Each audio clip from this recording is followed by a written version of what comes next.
Es un verdadero gusto para mí el participar en esta presentación de la obra del doctor Roberto Esposto y el hacerlo en la Academia Argentina de Letras.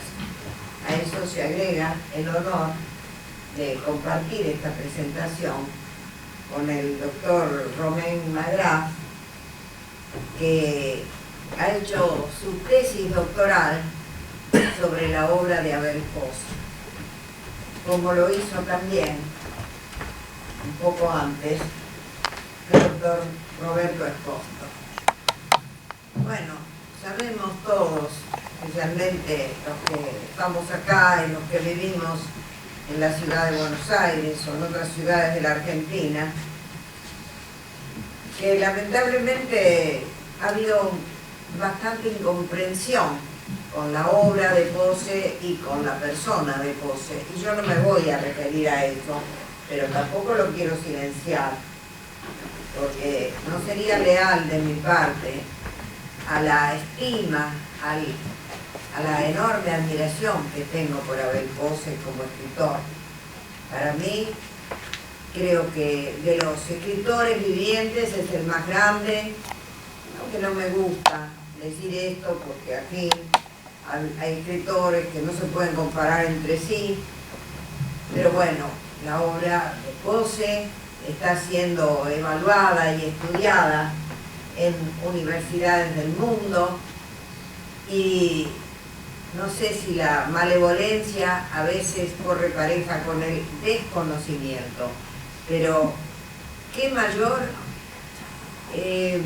valoración, qué mayor redescubrimiento de una obra que el trabajo leal de la crítica, especialmente de los críticos que viven y trabajan fuera de nuestro ambiente y que están a salvo de las mezquindades y de las pequeñeces. Los vientos de la política nos azotan a todos, pero yo creo que debe primar la sensatez, el amor a la verdad y el respeto a la obra de un escritor. Esto quería decirlo, nada más. Hace 2 años, en un congreso de literatura argentina realizado por la Universidad del Nordeste en Resistencia, conocí a este joven estudioso argentino que se ha formado en Australia a raíz del exilio de sus padres y continúa residiendo allí, aunque viene periódicamente a su patria natal y a su provincia, la de Córdoba.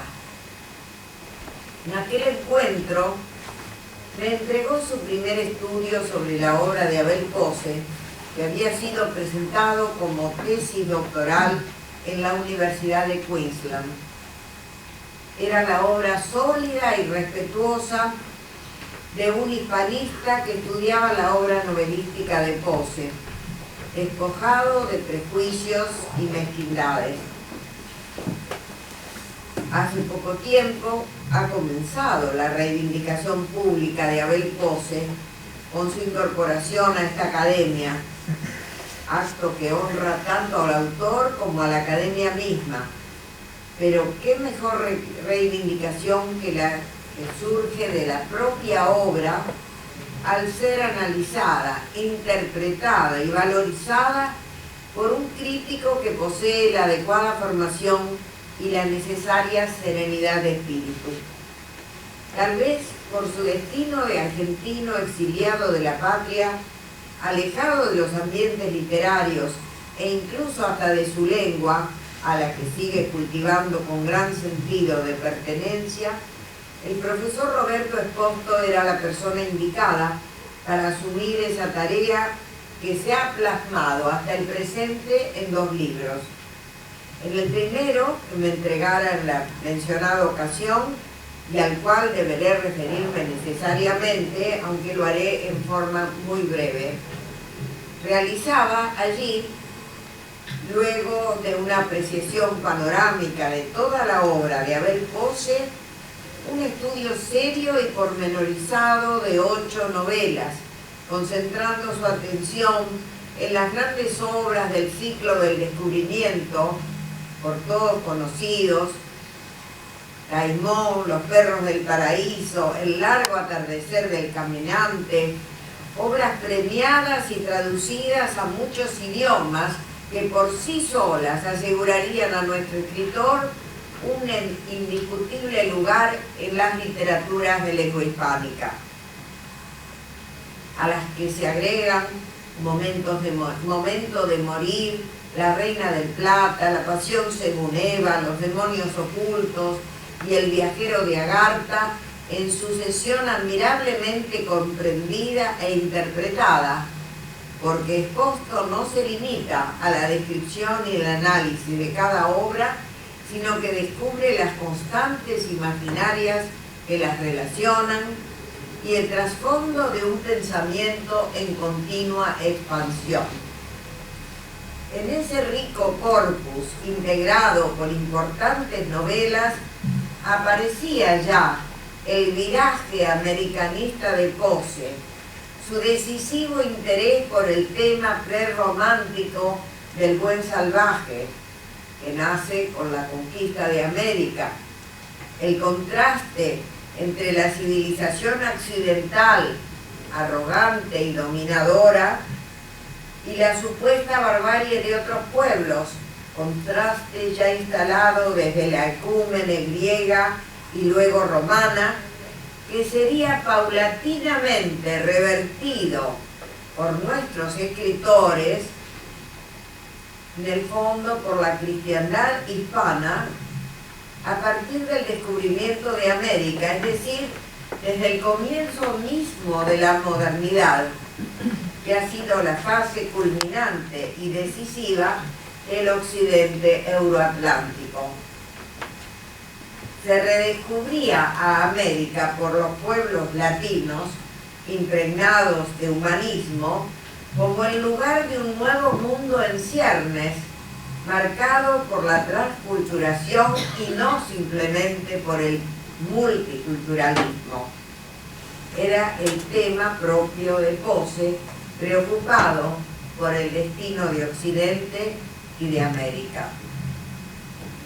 Pero estamos ahora ante el segundo libro de Esposto sobre el novelista y ensayista. En un nuevo estudio que se caracteriza por su penetración y rigor, y cuyos rasgos específicos señalaré al final de mi exposición, el autor hace un paneo sobre la vida de Posse, al que acertadamente llama escritor entre dos mundos, mostrándonos sus viajes y formación muy europea, característica del ambiente porteño al que perteneció en sus años juveniles, hasta que el destino le provee dos momentos decisivos en abrupto contraste. Al ingresar en la carrera diplomática a mediados de la década del 60, es designado por 2 años, 66 y 67, en Rusia, que ha sido siempre una Europa marginal y plena de conflictos con la vida moderna. Luego, poco después de esa estadía en Europa del Este, es enviado por 3 años al Perú, los años del 69 al 71, donde, según nos revela Esposto, experimentó un despertar americano que se volcó en su poema Celebración de Machu Picchu, publicado en Venecia más tarde y desconocido por todos nosotros. Ha sido muy pudoroso y muy autoexigente Abel Posse para dar a conocer incluso a algunos amigos y críticos que nos ocupamos de su obra, no en la misma medida en que lo hacen estos dos brillantes especialistas. Digo que ha sido demasiado autoexigente como para dar a conocer su poesía. Así que estamos ante una región de la obra posseana que a mí me interesa particularmente y que espero profundizar, guiada por estos dos estudiosos que la conocen, especialmente por el doctor Romain Magras, que se ha ocupado de la obra poética. Bueno, este es el inicio. En el inicio del libro que presentamos, Roberto Esposto nos ha reservado esta perla crítica e interpretativa acerca del germen vital y filosófico que empieza a determinar el viraje del escritor, que va desde su perspectiva europeísta porteña a su visión americanista, pero que nunca llega a ser drástica, ni confrontativa, ni agresiva. Posse, un provinciano emparentado con familias del norte argentino, que provienen todas del Perú, como se sabe, se había formado, como ya dijimos, en el ambiente culto y europeísta de Buenos Aires. Por eso Esposto lo llama reiteradas veces escritor porteño o rioplatense, con cierta licencia, ¿no? Pero esa estadía iniciática en el país andino lo puso en contacto con la cultura y el paisaje de la América indohispánica. A partir de ese momento iniciará un lento camino de vuelta a sus raíces y una creciente inmersión en la temática, yo la llamo spengleriana, de la decadencia de Occidente, aunque, como dije antes, es justo consignar que se mantuvo ajeno a las negaciones confrontativas. Él es hombre de Oriente y Occidente. Iniciaba su recorrido por los senderos de caminante solitario, de que habla el título del libro de Roberto Esposto, que tenemos entre manos. Este libro, que por mi parte desearía ver reintegrado a una totalidad por la publicación conjunta con el anterior, estudia otras 6 novelas de Posse que completan en gran medida la exploración de su obra total, puesto que en el último capítulo se referirá también a los ensayos y artículos periodísticos del escritor, que hasta el presente han sido poco explorados por la crítica. Algo diré muy breve sobre la lectura de estas novelas. Tengo enormes coincidencias con la brillante exposición del doctor Magras y creo que no deberíamos reincidir en algunas coincidencias de lectura que tenemos. Pero diré algo muy brevemente, para detenerme en lo que a mí me ha interesado más del libro, que son 2 capítulos teóricos. El segundo, ¿sí? Lo que me ha interesado del libro, específicamente para exponer hoy acá, han sido los 2 capítulos, el segundo y el sexto, que contienen, digamos, el corazón teórico de la obra. Bueno, voy a pasar por alto algunos párrafos dedicados a las novelas estudiadas, con cuya lectura, con la lectura del doctor Magras coincido absolutamente. Creo que, por ejemplo, en Los buscadores de lo imposible, donde estudia Esposto los cuadernos de Praga y el inquietante Día de la Vida, se muestra el continuo interés de Posse por el pensamiento utópico, al que critica pero también valoriza, como no ha sabido verlo la izquierda que atacó al novelista, o parte de la izquierda, porque No vamos a decir que todos le han faltado el respeto a Abel Pose. Las dos últimas novelas estudiadas y vistas como crónicas de la muerte incluyen La muerte del hijo, esa crónica novelada en que Pose afrontó con valentía poco común el suicidio de su hijo único de 15 años en París, ofreciendo por única vez un descarnado flash realista y autobiográfico. Y la otra es Noche de Lobos, novela publicada hace solo 2 años, en la que muestra un descenso a los infiernos que abarca a toda la sociedad y que cuenta con el antecedente marechaliano menos dramático y llevado por una vía más cómica y satírica del viaje a la oscura ciudad de Cacodelfia, incluido en Adán Buenos Aires.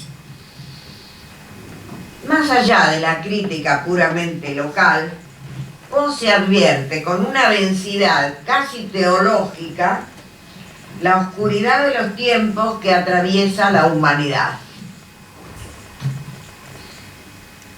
Yo hubiera querido detenerme también en el prolijo análisis interpretativo que hace Esposto de cada una de estas obras, pero como ya anuncié, he elegido detenerme en esos capítulos mencionados, que contienen claves de lectura muy importantes.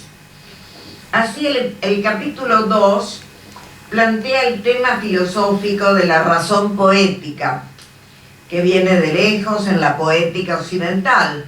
Puede remontarse, como sabemos, a los presocráticos, y se podría continuar con poetas de muy distintos tiempos, tanto de Europa como de América. En la América hispánica, en la América colonial o indiana, como a mí me gusta llamarla, están las defensas de la poesía y implícitamente de esa razón poética, hechas por la llamada poetisa anónima peruana, o por Sor Juana Inés de la Cruz, o por el lunarejo peruano, etcétera, etcétera.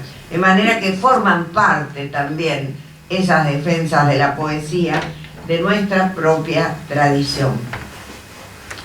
En el campo de la fenomenología, esta razón poética, que así la había llamado Federico Nietzsche en su obra La Gaya Ciencia, vino a ser replanteada en forma expresa o implícita por muchos filósofos.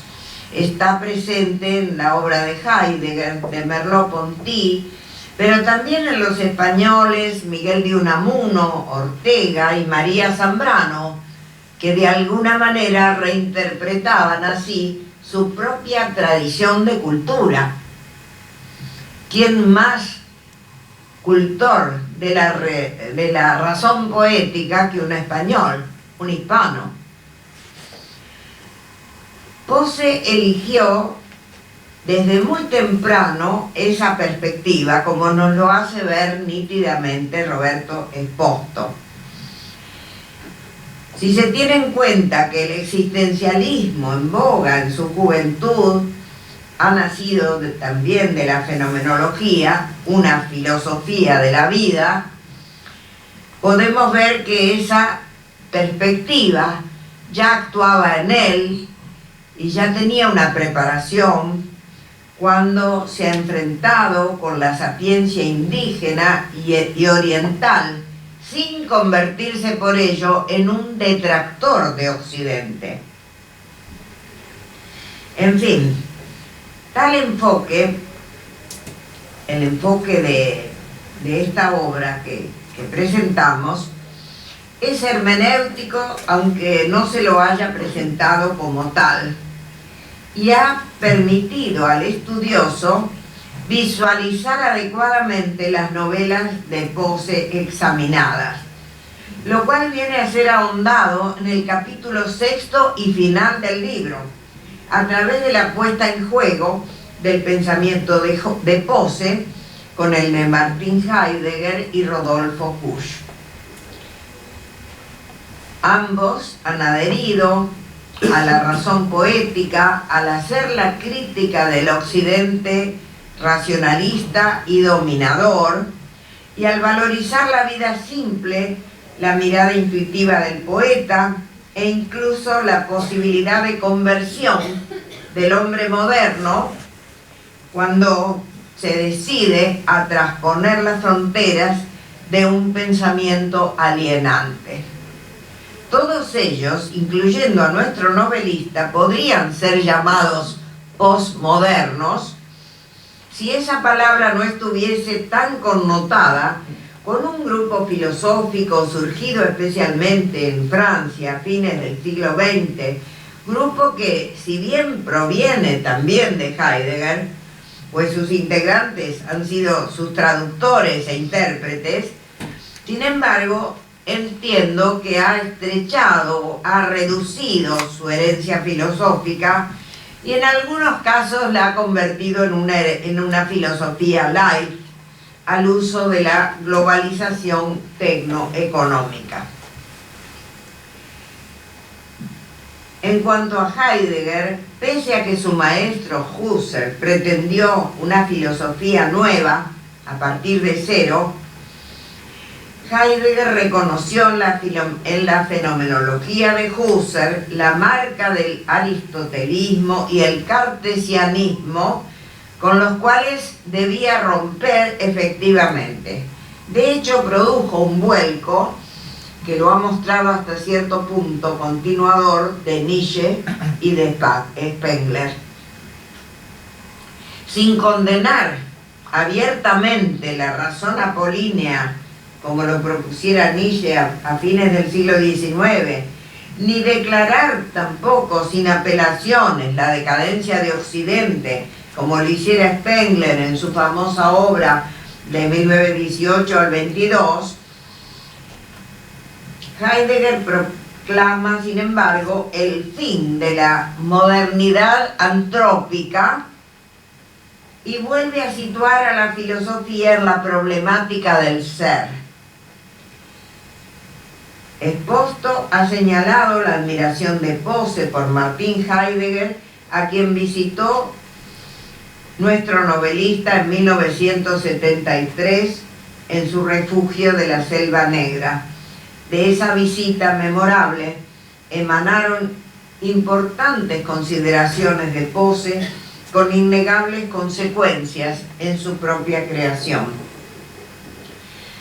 Dos son los puntos destacados por Esposto en esta aproximación, como lo ha recordado ya el doctor Magras. La pregunta por la técnica y el concepto de lo abierto que Heidegger ha tomado de Rainer Maria Rilke.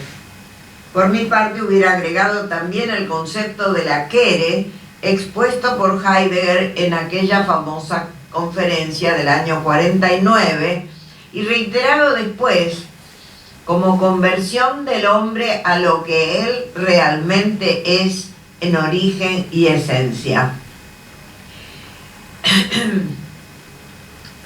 Heidegger ha visto en la revolución técnica el punto más alto y más conflictivo de la modernidad, considerado como una hibris de impredecibles consecuencias. Llega a otorgar a la técnica un carácter ontológico que determina el sojuzgamiento de los hombres, su cosificación y cautiverio. En esa era temible nos hallamos sumidos, pese a las apariencias de confort. En cuanto al concepto de lo abierto, que el maestro ha tomado de las elegías de Rilke, se encuentra emparentado con lo anterior, pues presenta la posibilidad del hombre alienado de la modernidad, de frecuentar una intemperie ajena a la civilización de los objetos. Esa región de libertad y receptividad donde moran los seres naturales, los animales y las plantas, expuestos a una vida libre y sin condicionamientos.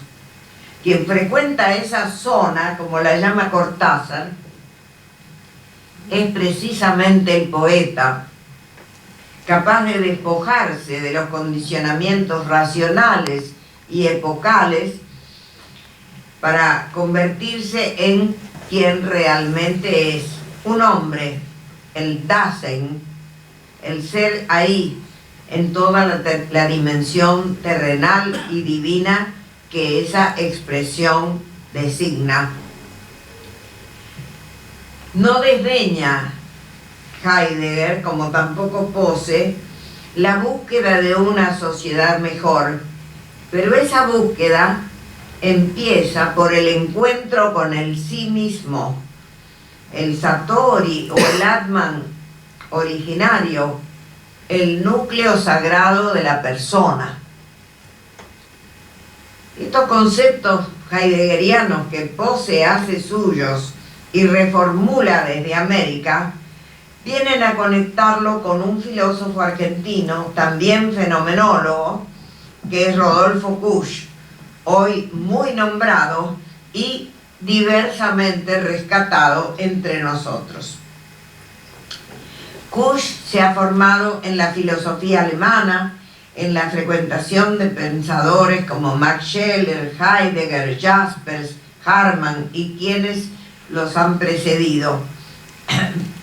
Pero continuar y profundizar la fenomenología en nuestro continente no es repetir a esos maestros, sino hacerse cargo de un nuevo entorno, asumir un cambio de la perspectiva, que es lo que algunos de nosotros hemos intentado por distintas vías en seguimiento de Kusch. Y no se trata solo, obviamente, de una situacionalidad geográfica. Significa también el situarse en una determinada encrucijada histórica y en una cultura propia, empezando por una revaloración de la lengua o de las lenguas que se hablan en una comunidad. En suma, se trata de desplegar un pensar situado. Kusch ha propuesto reconstituir el sujeto americano para formular una filosofía desde América. Hablaba siempre de América sin más, pero sin duda se refería a la América Latina y no a la América sajona. Dentro de esa propuesta fijó su atención en el hombre originario, sin practicar el indigenismo marxista ni la incorporación desarrollista del indio, cuya cultura hereda el mestizo del antiplano andino al cual se aproximó Kusch en sus trabajos de campo. No es estrictamente un antropólogo, aunque hace un trabajo de campo, sino un filósofo que intenta extraer de la propia cultura estudiada sus categorías filosóficas universales. Pero Kusch ha surgido en América más próximo de los grandes escritores que de los filósofos formales que repiten a la filosofía europea. Inició pues un camino similar al que realizaron Carpentier, Asturias y antes que ellos Icaza y Gallegos, como más tarde Posse. El propio Kusch era también un escritor cuyos relatos y dramas han sido poco estudiados. En fin, Roberto Esposto ha sabido reconocer y ahondar en esta relación, a la que llama diálogo. Yo no sabía que se hubieran encontrado personalmente Posse y Kusch, porque ante mis preguntas ha sido un poco esquivo. Pero a través de conversaciones con Roberto he sabido que sí se encontraron en algún momento en Buenos Aires. Pero ha sido sin duda algo muy fugaz, pues Posse ha vivido muchos años hasta que volvió al país en el 2005 o 2006, ha vivido en el escenario europeo, en tanto que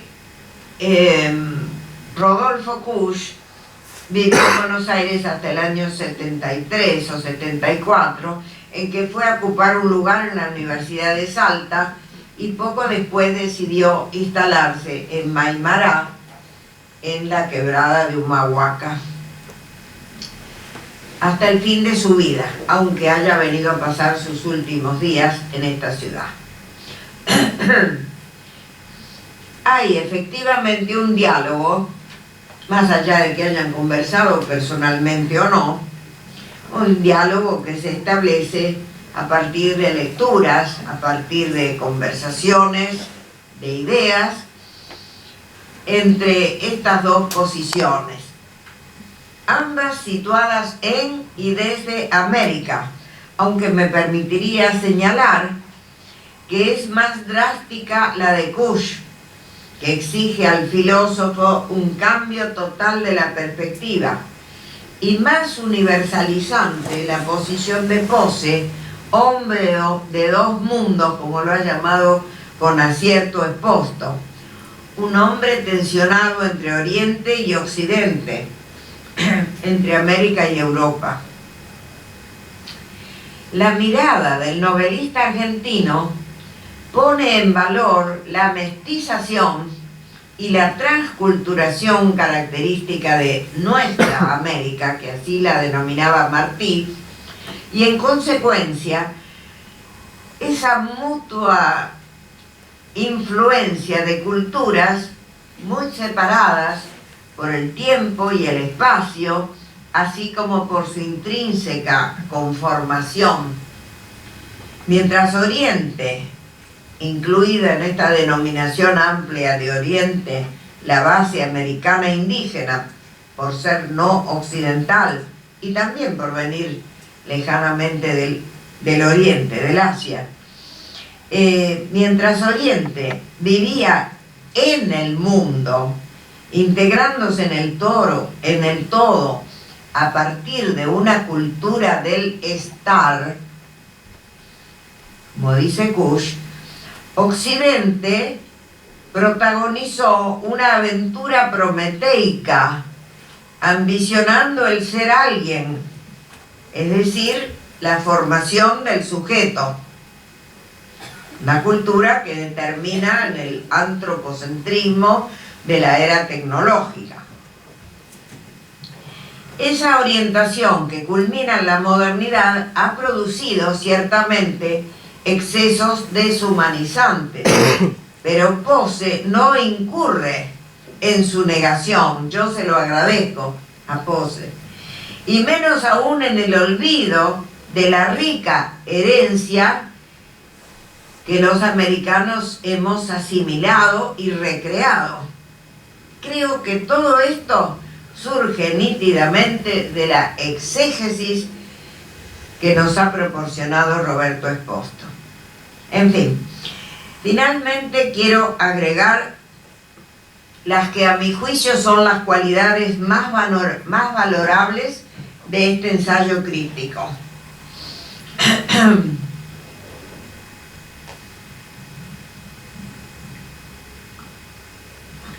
Ante todo, señalo el respeto del crítico por el texto. El texto que debe ser escuchado antes de hablar sobre él. Escucha y releva al texto desde una actitud auténticamente fenomenológica, quiere decir, librada de prejuicios y de ideologías, antes de ejercer sobre el mismo alguna operación de análisis, interpretación o evaluación crítica. Su exégesis, que yo lo invito a continuarla y ampliarla, como espero que lo será, dada su juventud, su calidad y su formación excelente, capta conceptos fundamentales del pensamiento de Posse, con independencia de todo prejuicio ideológico y con amplitud para recoger otras miradas, aunque debemos reconocer que hasta el momento no ha sido el suyo un enfoque de comparatismo crítico.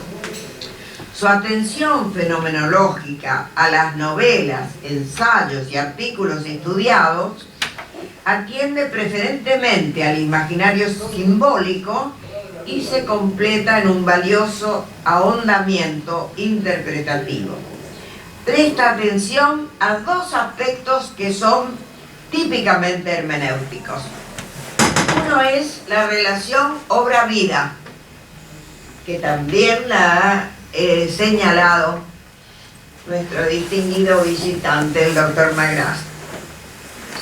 Esa relación que había sido desechada por la crítica científica por el abuso de algunos enfoques puramente impresionistas o superficiales o forzados que intentaban ver en la obra el mero reflejo de la vida del escritor. Obviamente fue saludable esa oleada científica que nos trajo el formalismo, el estructuralismo y otras corrientes.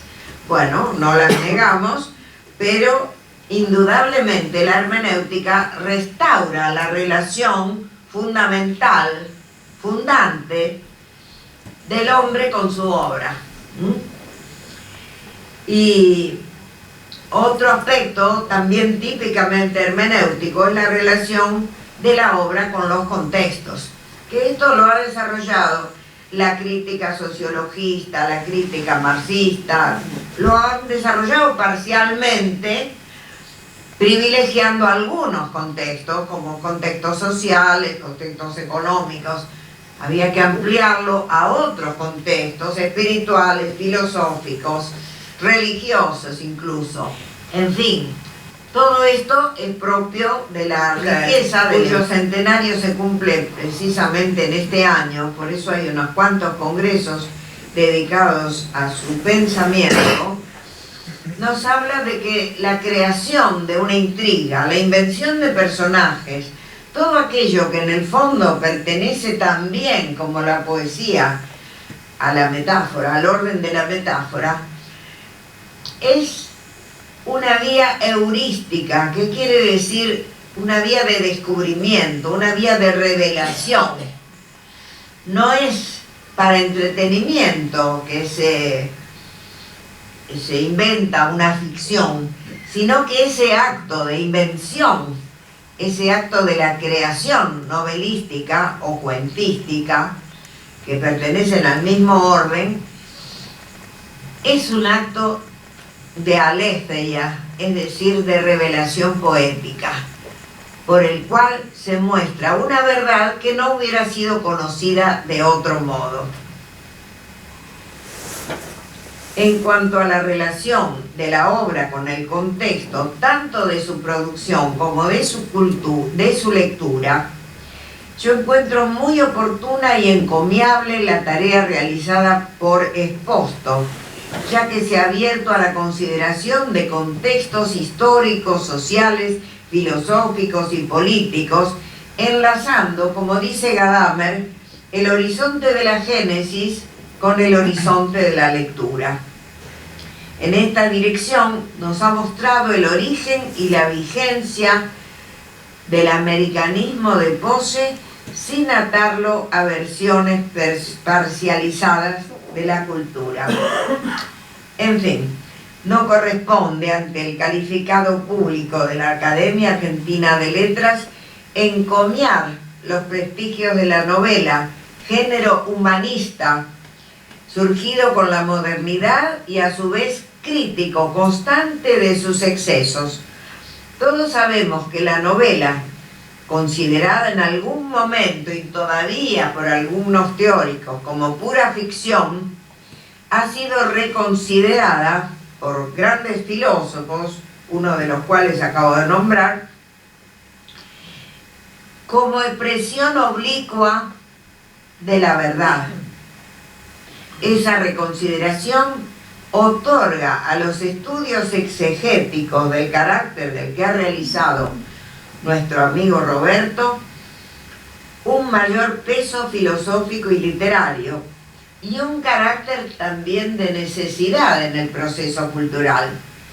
Su labor, dedicada a uno de nuestros grandes escritores, viene a revelarnos aspectos poco conocidos de nuestra propia cultura e historicidad.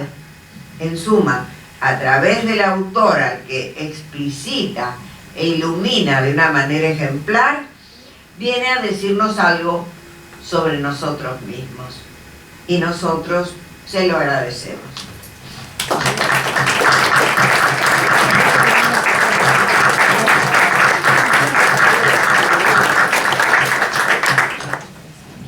Doctora Manturo, cedemos entonces la palabra al autor de la obra que se presenta. Bueno, buenas tardes a todos y gracias por haberse tomado el tiempo de transitar por Buenos Aires en taxi o en colectivo o en subte para poder llegar aquí, y aquellos de nosotros que venimos de Australia en avión, ¿no? O de Francia. A mí me tocan los agradecimientos más que otra cosa, y contarles un poquito de dónde vengo, quién soy, este australiano medio con un deje cordobés, pero bueno, ya van a saber de dónde vengo.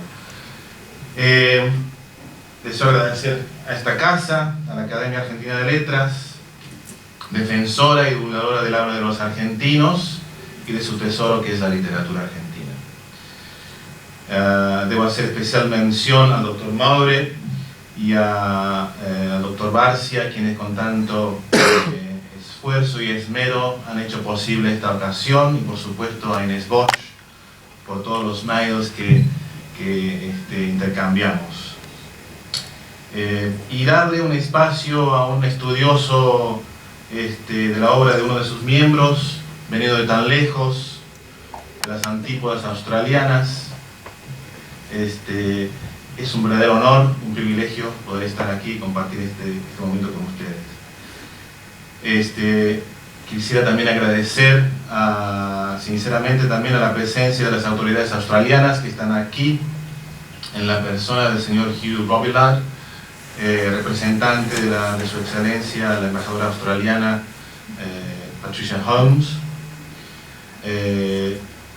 por supuesto a mis colegas de la Universidad de Queensland que están aquí, a la doctora Marcia Espinosa Vera, al doctor José Luis Fernández Castillo y a la futura doctora Ana Duffy.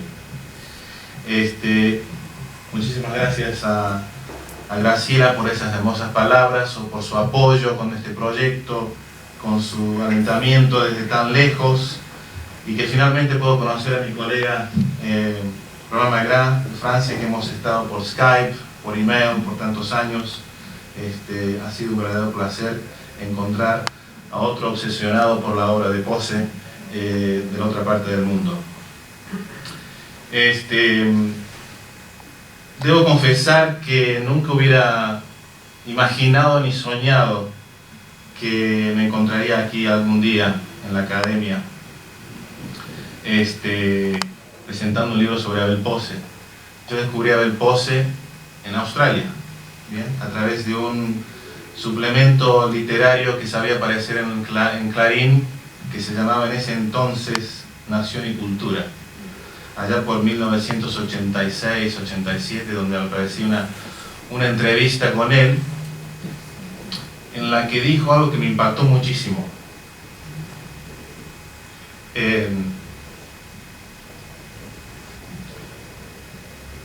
Que la literatura latinoamericana obedecía a una búsqueda de nuestras raíces.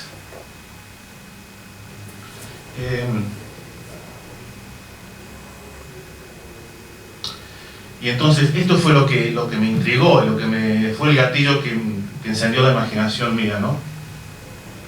Y claro, esto fue que me llevó a las lecturas, a buscar sus obras cuando volví a la Argentina por la primera vez en el 88. Y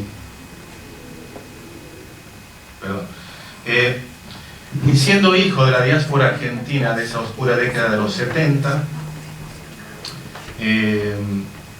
que se echó a andar por el mundo, y mi familia terminó en esa tierra que los españoles llamaban Terra Australis Incognita,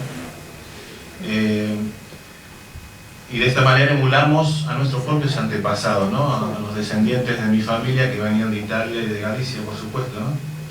Y se repetía la historia, que es la historia de que todos somos inmigrantes, porque es la condición del ser humano, ¿no? Desde Adán y Eva, así que vemos. Y la literatura latinoamericana, la lectura de Abel Pose, por supuesto, me ayudó a comprender de dónde venía, dónde estaba, y creo que también hacia dónde quería ir. ¿Bien? Y esto es por qué. Porque, claro, vivir en otra lengua, en otra cultura, enriquece, es una experiencia a veces dura, a veces, y por supuesto, enriquecedora, a condición de que se mantenga y se cultive la materna, o sea, la lengua que mamamos de nuestras madres. Y qué mejor manera de hacerlo, de cultivar nuestra lengua, que a través de la narrativa de uno de sus más altos creadores, Abel Pose, en este país. Y por supuesto, García Márquez, Vargas Llosa, Luisa Valenzuela, etc., ¿no? Ser hispanista o apasionarse por las letras hispanoamericanas y argentinas, en este rincón anglosajón en el que residimos y del cual provengo, es ser algo exótico en Australia, y mis colegas seguramente que lo comparten a ese sentimiento, porque requiere mucho buen humor y mucha tenacidad, ¿no? Para defender nuestra disciplina y para defender lo que hacemos con amor, ¿no? Porque ese es el ingrediente, como en la cocina, el ingrediente principal y fundamental. Y para, por supuesto, digamos, superar esa tiranía de la distancia que tenemos viviendo en aquella parte del mundo. Como les dije, voy a ser breve.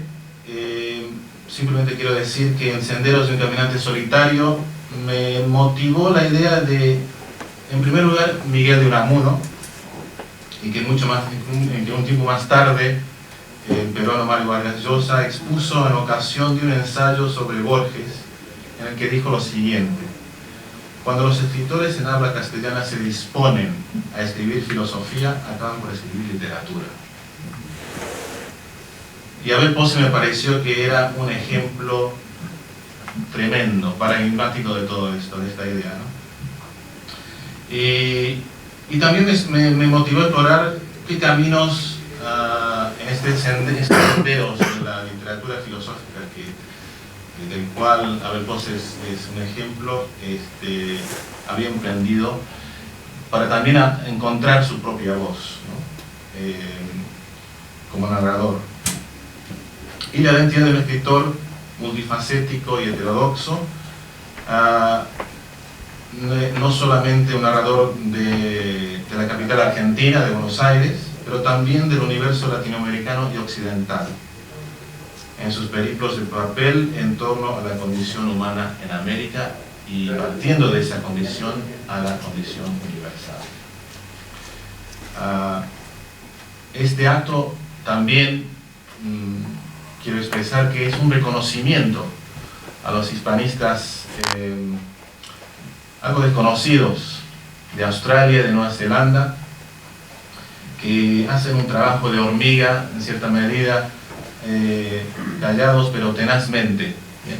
Y este acto quiero expresar que es un gran reconocimiento del trabajo que hacemos todos en esa parte del mundo, y lo que queremos empezar la carrera, porque hemos emprendido ese camino, ¿no? Y simplemente quiero finalizar diciendo que este acto es una vez más un ejemplo de que la literatura y la cultura pueden servir de puente para achicar las distancias y para abrir colaboraciones entre australianos y argentinos, con el fin de fomentar el estudio y el punto de entendimiento. Muchísimas gracias.